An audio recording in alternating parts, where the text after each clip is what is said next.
not getting any of their music.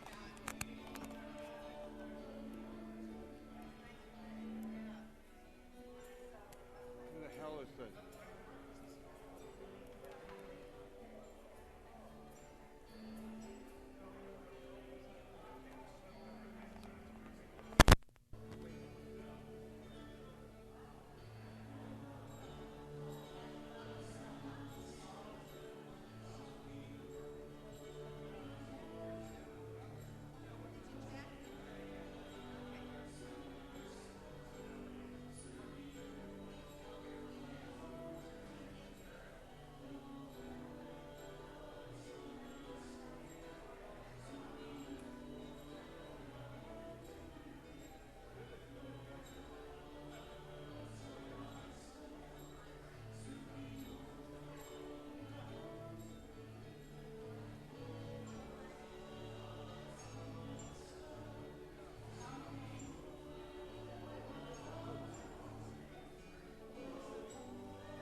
Morning. My name is Frank Lang. I'm a happy member here and a licensed practitioner. Thank you all for coming to church on time. We have a great service for you today. Anton Miserak back joining us, yeah. So excuse me while I open my Golden Gate Center tote bag, available for only $10 in the room. I just bought this. And I want to read to you from Mary Oliver. You do not have to be good. You do not have to walk on your knees for 100 miles through the desert repenting. You only have to let the soft animal of your body love what it loves. I know. Turn off your cell phones, please. I have one in my pocket I have to turn off as soon as I get off the podium here. And take a few minutes to greet your neighbor.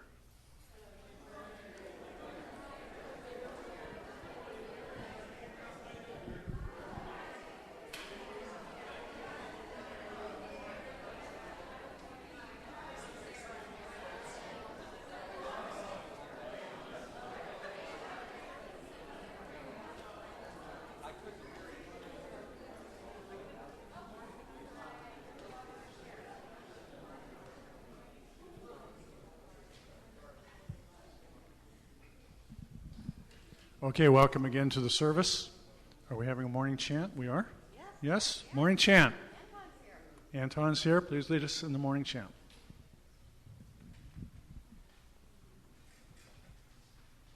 We're going to chant this morning, as we do a lot of them down here, for universal compassion.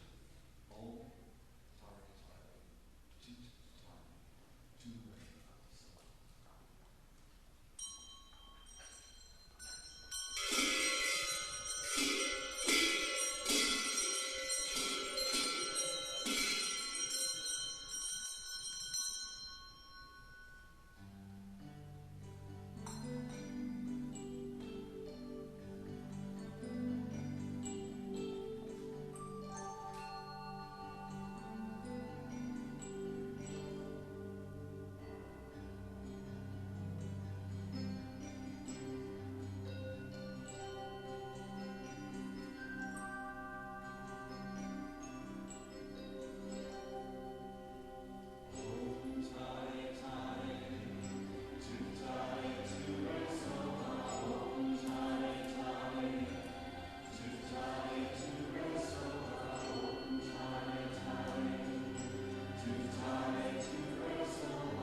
and following that beautiful chant for universal compassion, I just want to do a prayer for that too. Let your heart and your mind just follow my words. I sit in the heart of God at the center of my own heart, this being the center of my universe. I know that this energy and life and love and wisdom and perfection of the infinite presence reaches from the center of my heart to the furthest reaches of the universe. And it includes everything and everyone. It includes all relationships. It includes all life. It includes all creation. And I love it. I love it all. Because the infinite heart of God loves it as well. I am one with that heart. And I know that every person here and within the sound of my voice is one with that heart. And so this morning, sitting in my heart and looking out at all that I am one with, I hold it in absolute well-being and love and good intention. I love the trees. I love the sky. I love the waters. I love the four-leggeds. I love the winged ones. I love my family, and that means everyone. For everyone is my family. And as I sit in my heart and open it to include everything, I know that this love is settling and healing and raising up and celebrating. And so each person in this room is held in my heart. And just like me, I know each person wants more joy and less pain. Each person wants more understanding and less confusion. And so with this connection, this knowing, this relating, I am one with each one and with the Creator. And so in this infinite compassion, I put this prayer into the divine law that makes everything so. And as I do, I know it is complete. And so it is.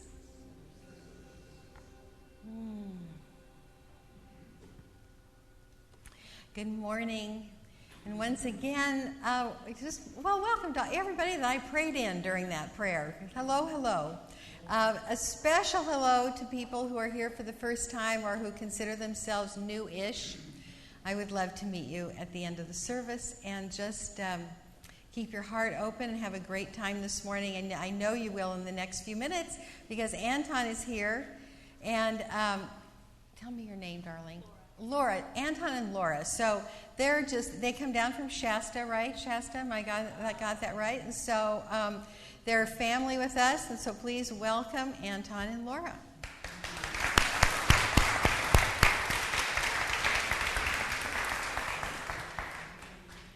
We're going to play something from an ancient Marin Sanskrit text. Ye Dharma, these transformative teachings. Hetu Prabhava, on this endless cycle of causality. Why do we do the same thing again and again and again when it doesn't work? The reason we act addictively, the enlightened ones will explain to us. Patient Cha, always doing these things over and over that don't serve us. Yoga Roda, how to stop it so we're no longer a victim in our own lives. Evam Vadi Mahashravana. These are teachings that really matter.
love a real chant. My name is Michael, and I'm your practitioner this morning, and the first thing I get to do is share with you some of the wonderful things going on in our community, all of which are in your bulletin, the paper that you got given coming in. But before we even get into that, we always like to start with gratitude. And so today, I wondered how many of you in this room today have come here for the first time in the last year? Well, we just want to thank you, because you are the cutting edge of our own growth, and so we thank you for being a new member of our community.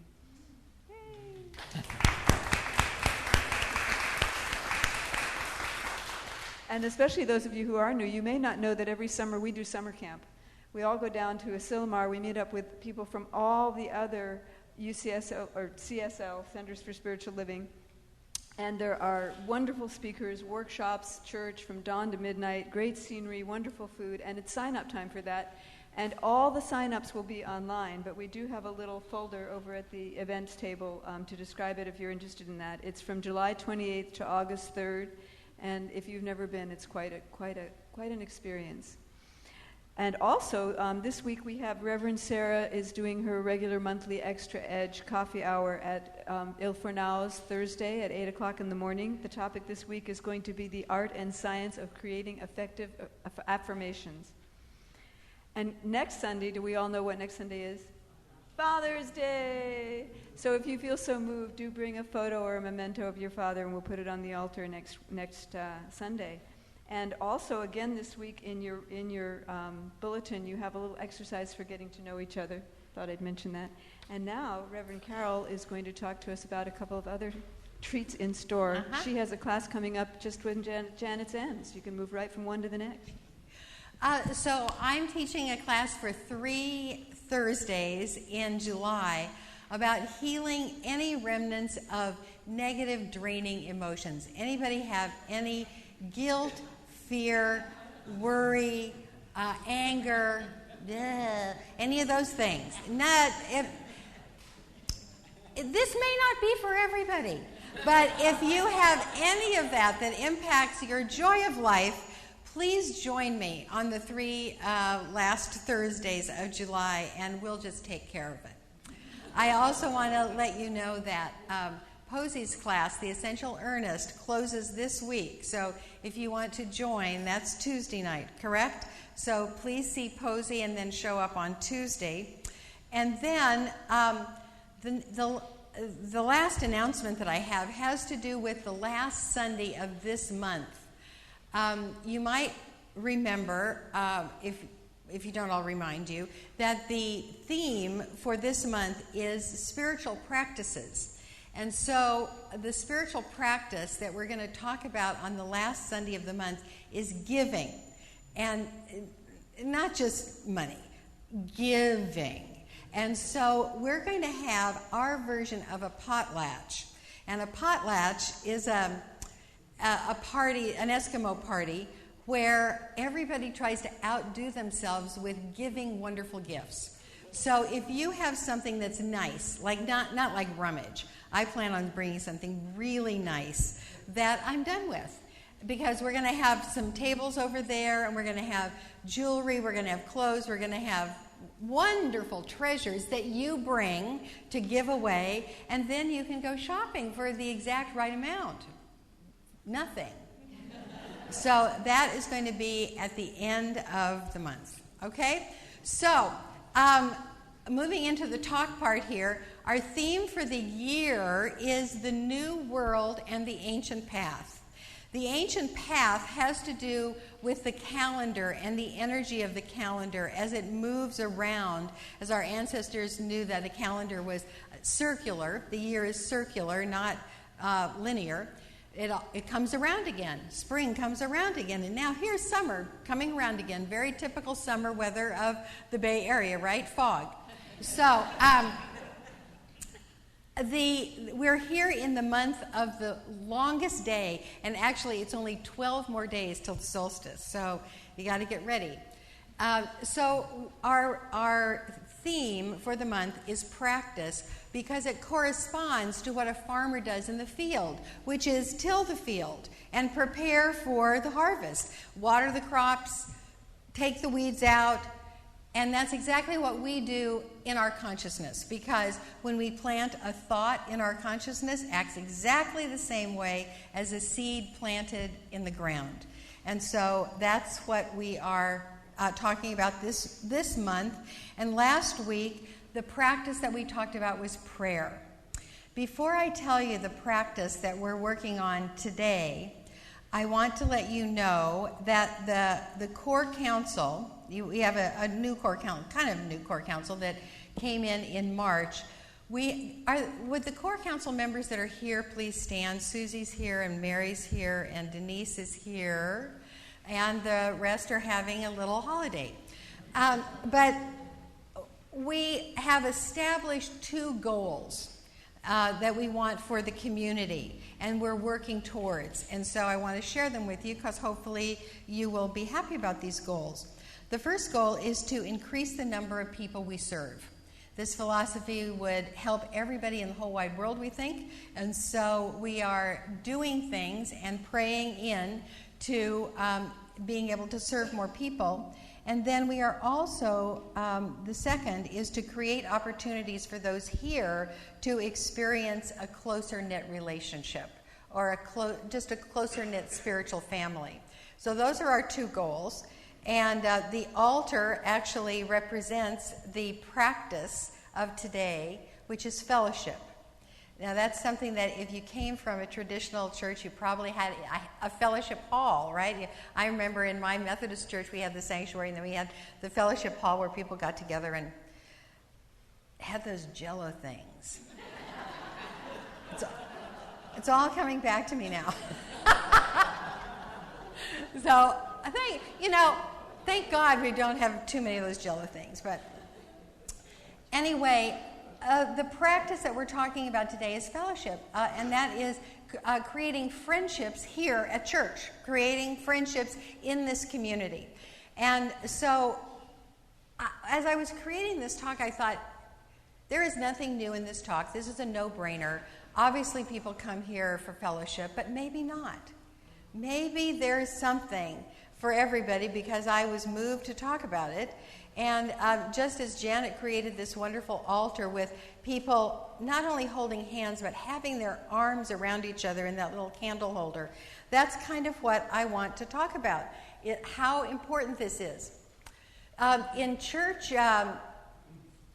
research, people who do research about people who go to services, they find that if new people do not make a friend within 6 weeks, they don't stay. That if they don't find somebody that they want to call up and say, can I meet you today, they don't stay. And so that's what we want to do, is create many, many, many opportunities for people to make friends. One of the people that I love that is an organizational theorist but also a biologist is Meg Wheatley. And in this book here, Turning to One Another, she says this: people are the solution to the problems that confront us. Technology is not the solution, although it can help. We are the solution. We, as generous, open-hearted people who want to use our creativity and caring on behalf of other human beings and all life. Relationships are all there is. Everything in the universe exists only because it is in relationship to everything else. Nothing exists in isolation. We have to stop pretending we are individuals who can go it alone. Isn't that wonderful? And actually, it's so easy to start this process. In another place in this book, she writes, when we begin listening to each other and when we talk about things that matter to us, the world begins to change. In everyone's capacity to figure out how to make a difference, all change, even very large and powerful change, begins when a few people start talking with one another about something they care about. Simple conversations held at kitchen tables or seated on the ground or leaning against doorways are powerful means to start influencing and changing our world. And so the exercise that Michael mentioned, it's in the corner of your bulletin. This is the little home where the exercise is to talk to someone about something that matters deeply to you. So the core council started doing this. We started talking about,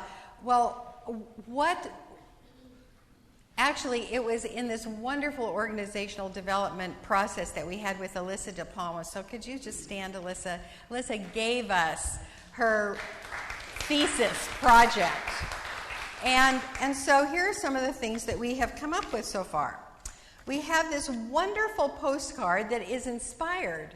It says, "You are invited to an uncommon spiritual center that sees your magnificence, welcomes you into a warm, inclusive community," and then there is a statement about our philosophy. But first of all, it's about connection, and we have these on the practitioner table and also on the events table. That's one thing.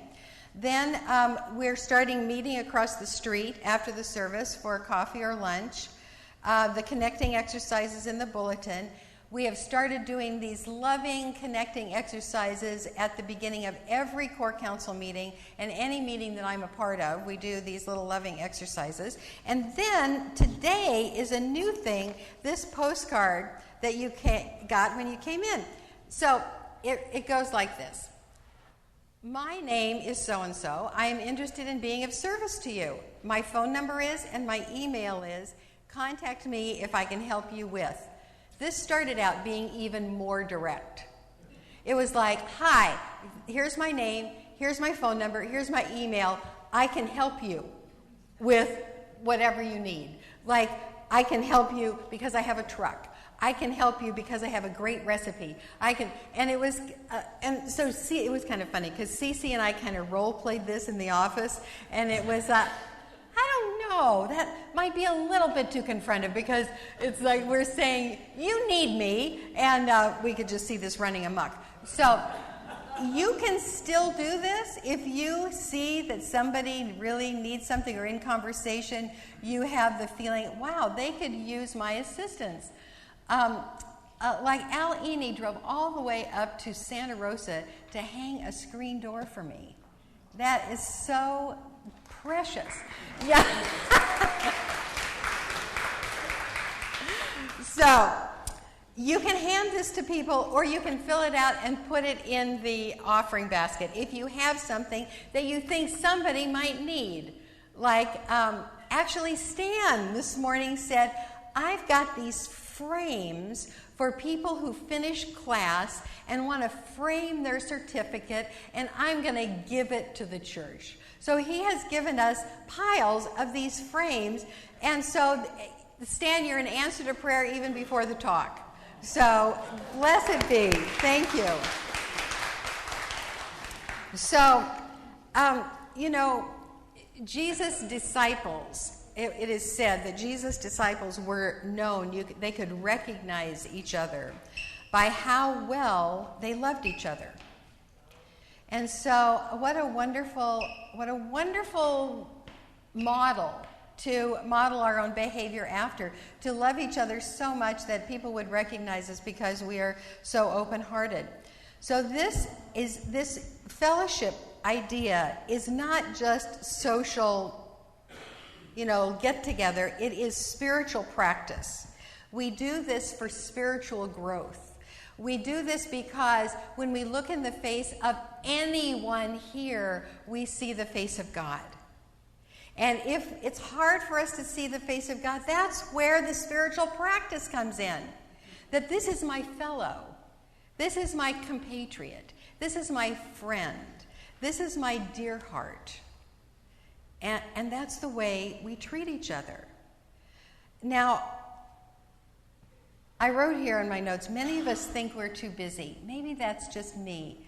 I feel like I'm busy a lot, and that having calm, beautiful conversation time is sometimes hard to come by. And so I'm saying this to myself as well. This is important for us to do this. Yesterday, there was a graduation for the new ministerial students out of the Holmes Institute in our area. There were 6 ministers that graduated, and Michael Beckwith was the keynote speaker for the graduation. And he said something really amazing. He said, sometimes people ask me if our philosophy will save the world. And he said, no. He said, why would we want to save this one that has, violence and conflict in it? Our philosophy helps us envision the world that we're stepping into, the world that we're creating, the world that is filled with connection and compassion, the world that works for everybody, the world that has really the manifestation of the compassion, the Tara chant, that everybody's heart is open and there is more than enough love to go around. And so that is the world that this philosophy informs and empowers. I was reminded of this little quote that I love from this little book that I put together. This quote usually has to do with quantum physics, but I heard it in a whole different way today. It's from Fred Alan Wolf. Realize there is life in everything. Realize you are not what you've been taught. Allow consciousness to unite with you, and someday we won't stop smiling. When we walk, we'll float, and light will pour from our eyes. The interpenetration of the universes has begun. So that interpenetration I've taken before to mean this realm and this 4-dimensional realm, and then the 12-dimensional realm, and the 7.5-dimensional realm that is interpenetrated. But actually, it can also mean my universe is melting into your universe. And I can see life the way you see it because I have total compassion for you and you have total compassion for me. So it's really the most natural thing in the world because, as Blake says, I am in you and you in me, mutual in divine love. So if we're not feeling it, it's understandable because actually relationship is one of the 4 main learning lodges of human life.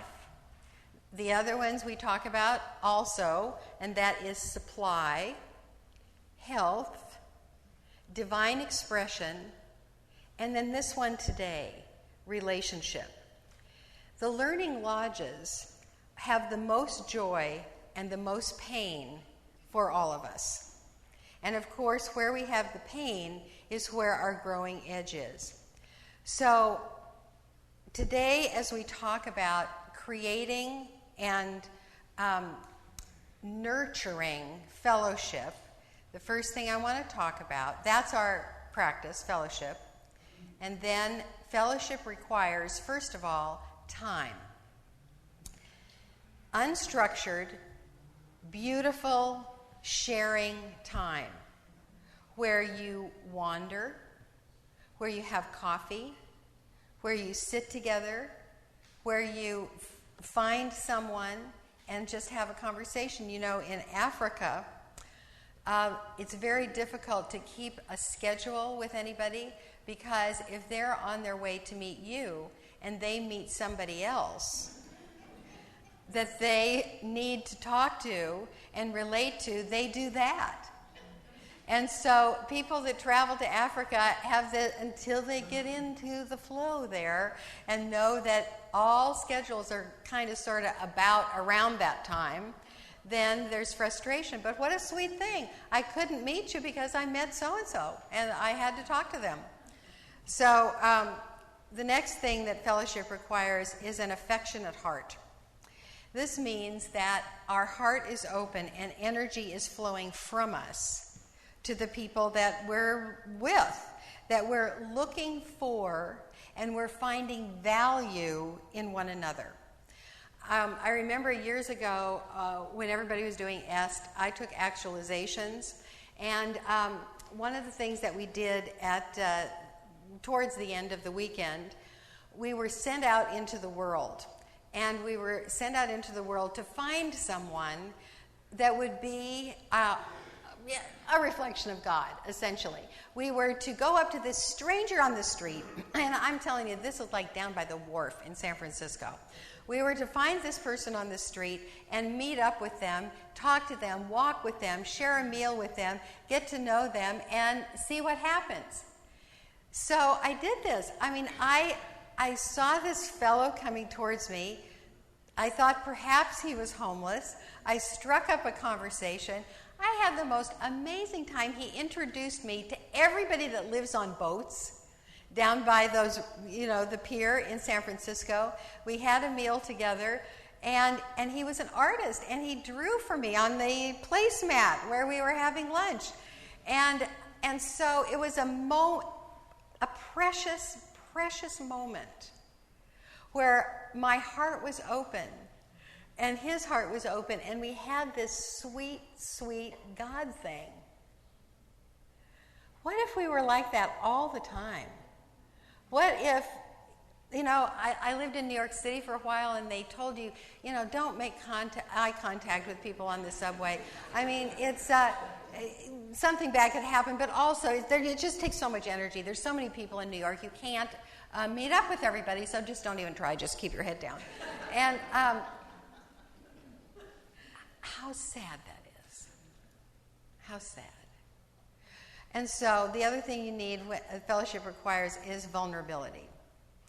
Allow yourself to be seen with all of the warts that you have. It's so refreshing when somebody just drops in conversation one of their warts, I remember we had a speaker years and years ago, a Buddhist who, I can't remember her name. Anyway, she was talking about, she was a Quaker Buddhist, maybe. Really peaceful. And so in this conversation, she just kind of dropped out. She said, well, a lot of times I'm motivated by fear. And then she went on and talked, and it was like, did she just say that? Wow, that was actually so brave of her to just put that out there. Here's a little poem that I found from Hafiz in this wonderful book, The Subject Tonight is Love. And this is the suggestion that, we all should go through life with an open heart and with a vulnerable heart. This is called At This Party. I don't want to be the only one here telling all the secrets, filling up all the bowls at this party, taking all the laughs. I would like you to start putting things on the table that can also feed the soul the way I do. That way, we can invite a hell of a lot more friends. So, the principle that I'm talking about this morning could have been, we are all one, because that's what I'm actually talking about, but it isn't. The principle is this: consciousness outpictures. And I want us to consider this because in friendship, in offering ourselves in an open-hearted vulnerability, we really can't fake it. If we don't really want to do this, it doesn't come off very well. It's like, I'm telling you, if you put this card in the basket because you want really to support your network marketing team instead of connecting and loving somebody, you can't fool consciousness. You won't get the goodies from love and friendship if you don't put out affection and vulnerability. Now, as I was writing this, I thought, well, there is that saying that we say, fake it till you make it. So, and it seems like that might be a little contradiction, but the idea is you can't fake it for too long. And you can't fake something without a genuine intention to shift your consciousness. And so if it is your genuine intention to be more loving, affectionate, outgoing, and vulnerable, You can fake it for a little while with that deep intention in there. But if you are trying to give somebody a snow job, then it won't work. Because what you are shouts so loud in my ears, I cannot hear what you say.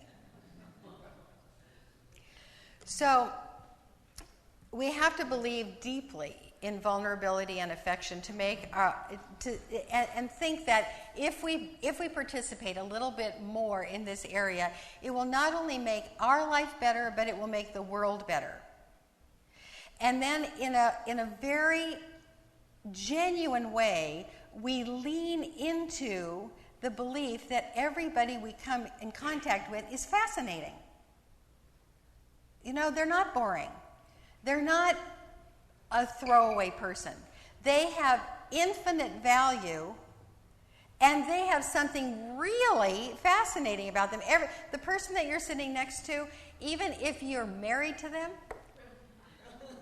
maybe especially, there is something about this person that is fascinating that you don't know yet. And if you made it your goal, your intention to find that out, life would get pretty interesting for you. So this is one of those, like each one of these learning lodges has a consciousness that we literally have to leap into in order to get the benefits out of it. Like we talk about in the area of supply, it's really good for you to leap into tithing, because when you leap into tithing, then you get the benefits of faith that God is your source.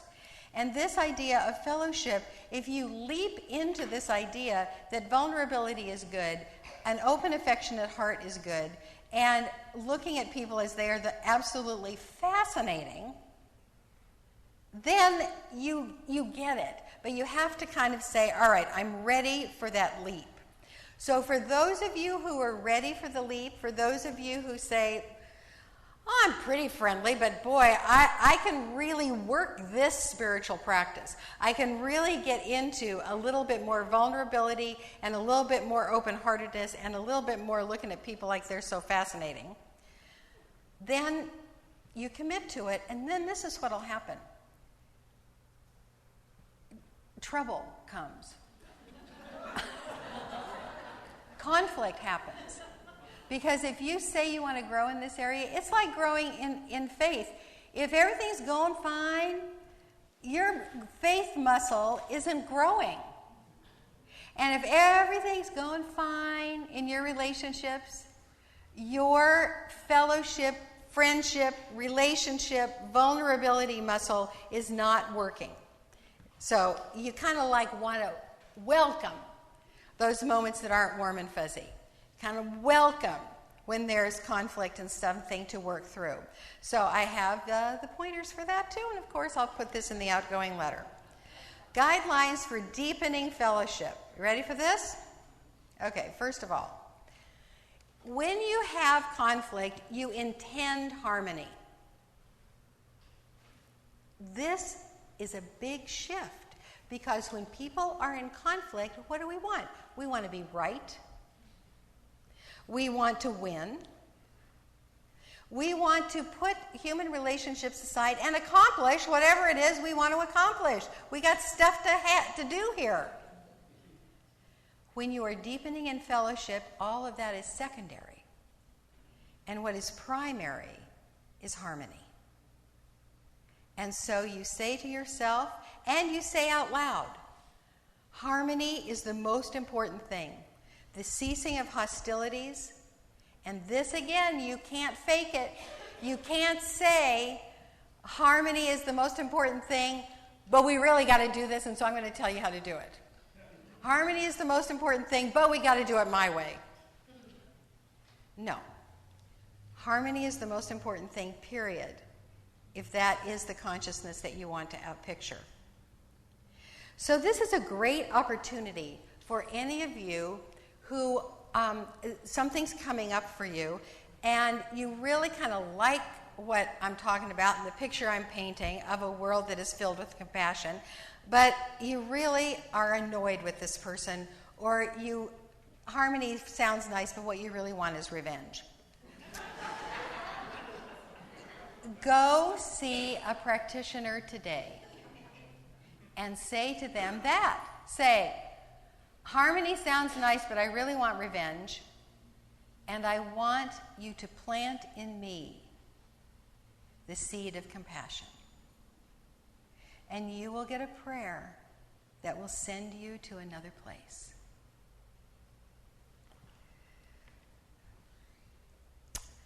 Next, speak honestly and with goodwill. Don't raise your voice. Use I statements.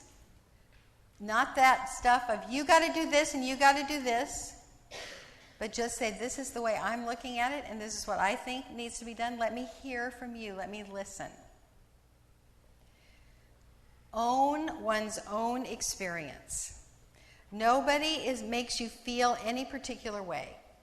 So if what I'm saying, or if you commit to this practice, and then of course trouble happens, like I promised, and you get angry, competitive, sad, guilty, sign up for my class.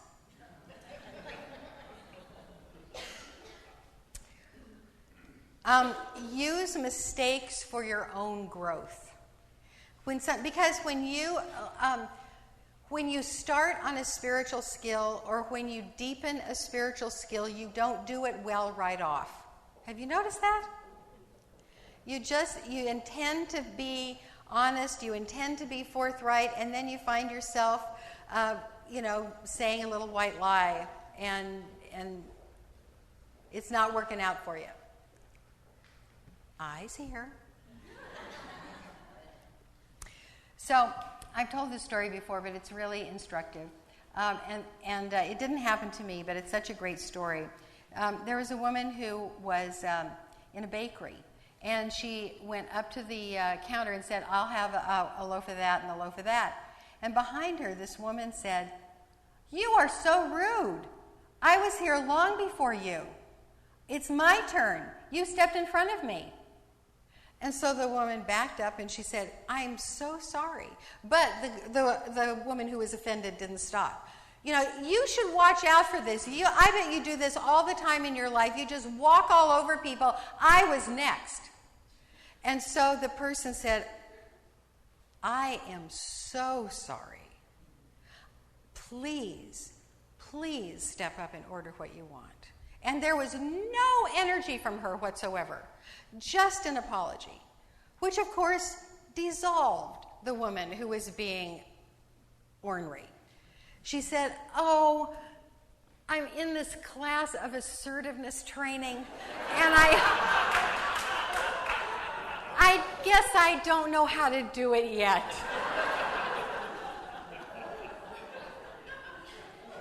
We've all been there. We've all been unskilled. And when we practice spiritual skill, at first we're not very good at it. So use your mistakes for growth and forgive yourself. And then, of course, forgive others for their mistakes quickly. The happiest people that I know, and this is true for little people up to old people, the happiest people that I know are quick forgivers.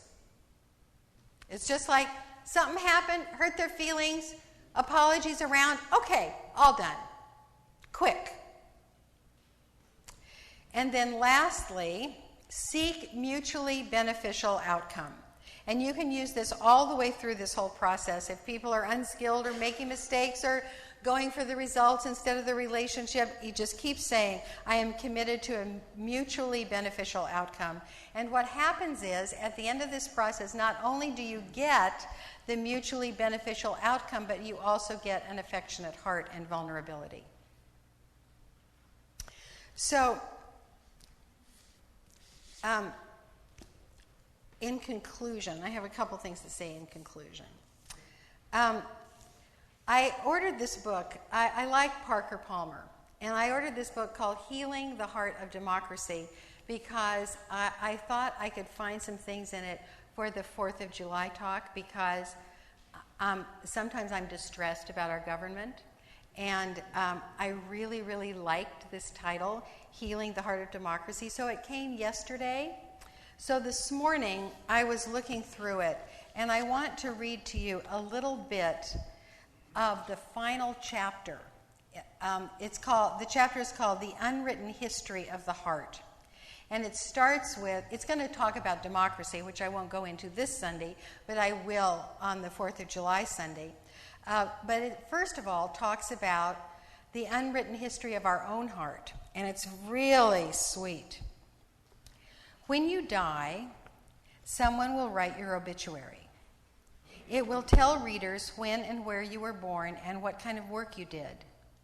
It may name where you went to school and celebrate some of your achievements and personal qualities. It will identify those who survive you and perhaps say something about what you meant to them. And yet, even the longest, most detailed, and most expressive obituaries always omit the essence of a life, the history of a person's heart. How many of us wish we had asked more questions of someone we loved, not about what happened and when, but about the inner experience of being that person, about hopes and fulfillments, failures and regrets, about moments of despair and moments of meaning. Even as that wish moves through us, we know it is well nigh impossible for a person to tell us the history of his or her heart. After all, we can barely articulate our own. But how wonderful to practice.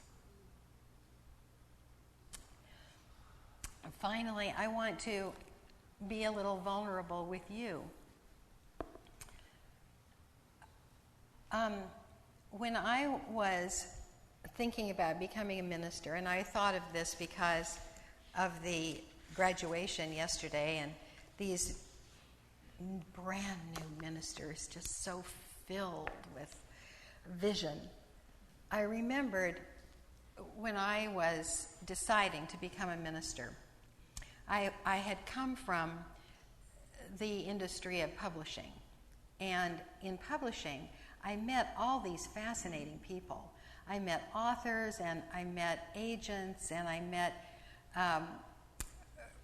editors that procure the next line of textbooks that will serve in our colleges and universities. And I went to meetings many times a year, and I was so fascinated with the people in that world. I thought, am I going to be bored with people in church? I thought that. I thought, am I just going to be hearing stories of problems? And so it concerned me. And somehow I put that concern lower down than the calling to become a minister. And what I want to say is that I am continually fascinated by you.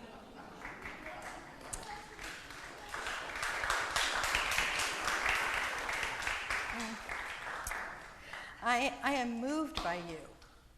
I am inspired by you. I see the diligence with which you do your own work and the pain that you overcome to do the work. And I'm very, very, very glad for my choice. So.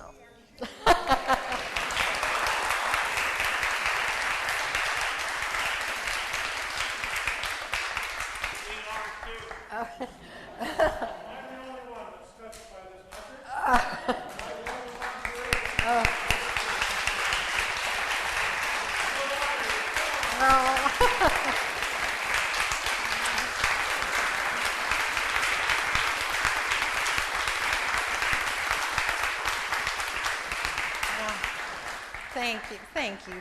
Thank you. That was fascinating.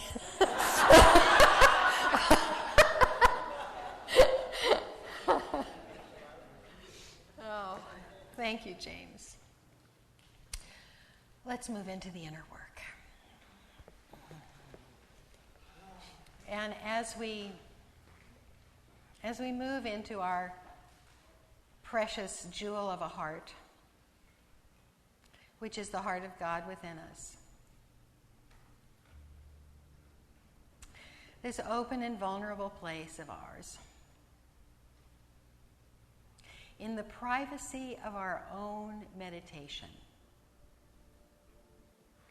let us reach a tendril of love from our own heart out to some particular person in this service. It may be the person that we are sitting next to.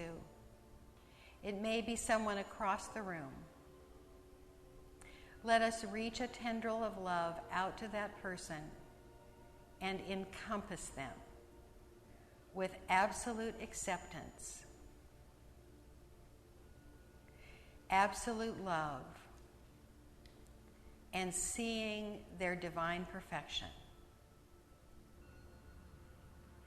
And we reach another tendril out to another person. And we envelop them in our love as well. And we see how easy this is. It can be our own secret. We can reach out a tendril of love to anyone, anywhere, and encompass them in peace and joy and acceptance. And as we do this with our open heart, we allow all of those places that are unskilled and sore, a little painful, to not be covered up by anything like shame or hiding, but we just say, this is an unskilled place in me. I hold it in compassion, and I actually expect the world to hold it in compassion as well.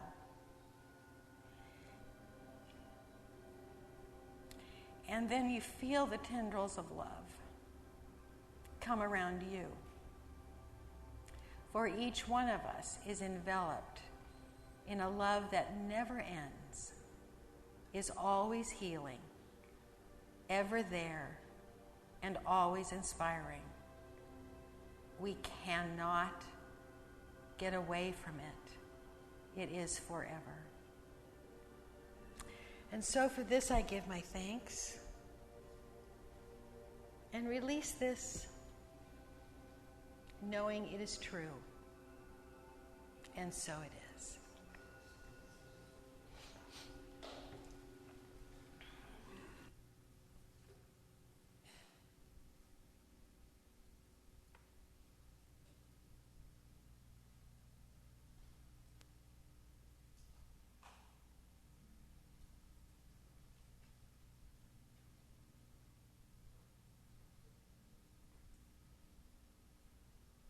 What a beautiful message. And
Anton has his CDs that you can take home right behind here. Would the ushers please come forward now for our tithes and offerings? And just give from that open place, whatever it is you give. And if you're one of those people who has an automatic deduction from some bank somewhere, just put energy into the room as the basket comes by you, so you have that wonderful experience of giving.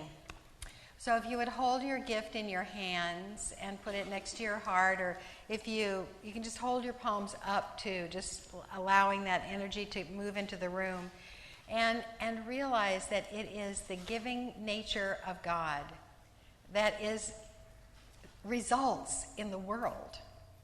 It is through giving that we have our life. And as we replicate the nature of Spirit by giving, we know ourselves as holy, unrepeatable miracles of the infinite Creator. And so it is. Would the ushers please receive the gifts? And we've got this wonderful chant that...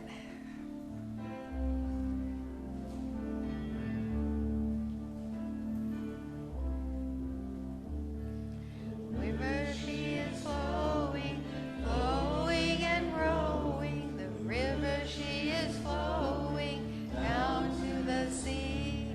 The river, she is flowing, flowing and growing. The river, she is flowing down to the sea. Mother, carry me, your child I will always be. Mother, carry me down to the sea. Mother, carry me, your child I will always be. Mother, carry me down to the sea.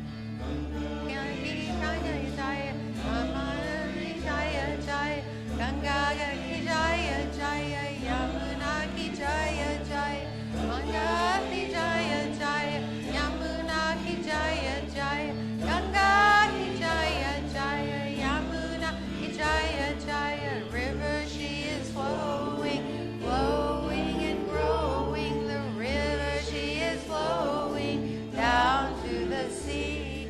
The river, she is flowing, flowing and growing. River, she is flowing down to the sea.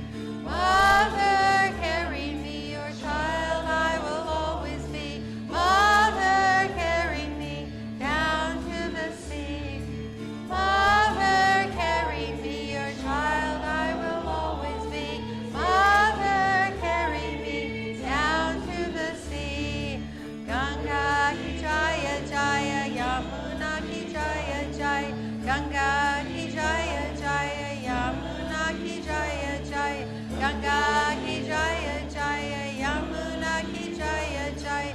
Ganga ki jaya jaya, Yamuna ki jaya jaya. Ki jaya jaya, Yamuna ki jaya jaya. Ganga ki jaya jaya, Yamuna ki jaya jaya. Ganga ki jaya jaya, Yamuna ki jaya jaya. Ganga ki jaya jaya, Yamuna ki jaya jaya.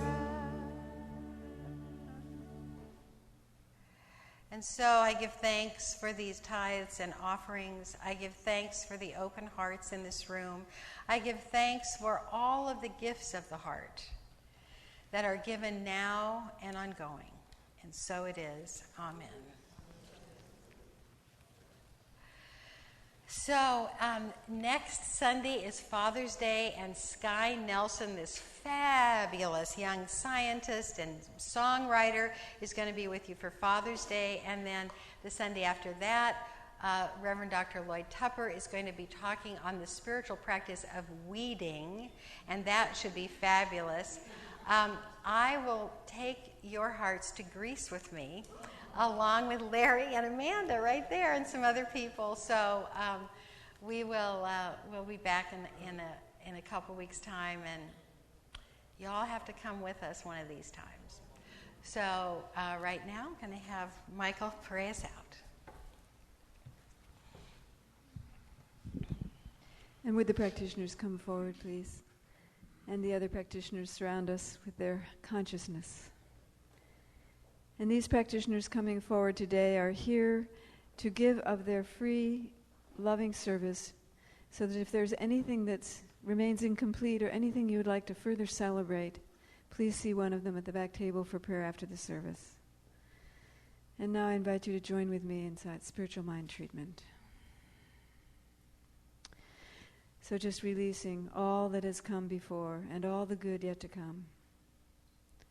I remember now and bring into my mind the awareness of that infinite presence, that infinite love that bonds all things and all people, all places, all incidents, all circumstances, all appearances one to another.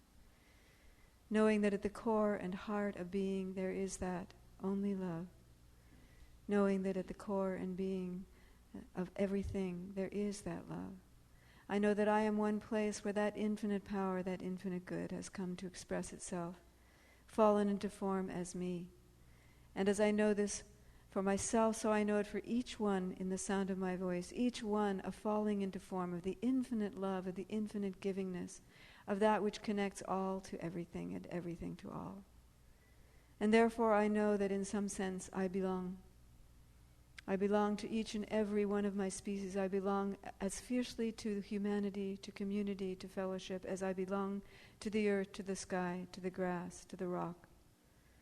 And as I know this for myself, so I know it for each one. I know that each one is a living activity of belonging.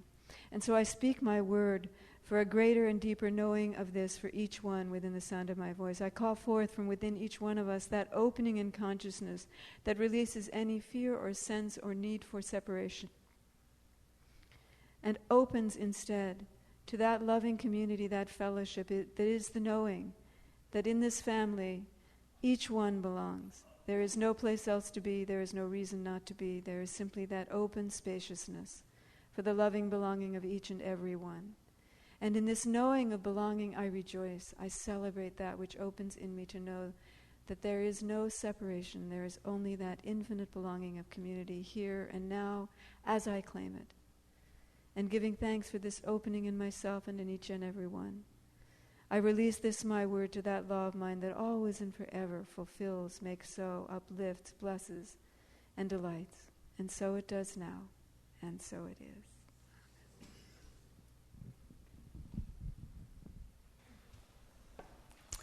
So I invite all of you to stand now for our affirmation and closing song.